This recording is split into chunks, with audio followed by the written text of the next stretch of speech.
সন্তান স্নেহে নীল ষষ্ঠী, চৈত্র শেষে চড়ক মেলা, বাংলায় আজ বর্ষবরণ, হারিয়ে গেছে ছেলেবেলা। জানতাম না বাল্যকালে ক্যালেন্ডারে ঠিক কি কি বলে, পয়লা বৈশাখ দিনটা এলেই শিশু মনে আনন্দ খেলে। মা বলতেন সকাল থেকে সবার সাথেই কইবে কথা মিষ্টি করে, কাটবে ভালো সারা বছর আনন্দ আর সুখের নীড়ে। কি অপূর্ব সেই দিন কাটাতাম, নতুন জামায় পয়লা বৈশাখ, স্মৃতির পাতায় আজও ভাসে সেই সেদিনের সুখের নির্যাস।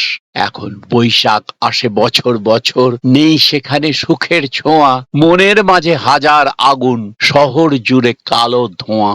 পুরনো এবার নেবে তো বিদায়, নতুন আনন্দে স্থির দিনক্ষণ। এই বৈশাখ জানে না ফোটাবে কি ফুল, ধর্ম বর্ণ নাকি খেটে খাওয়া মানুষের সুস্থ জীবন।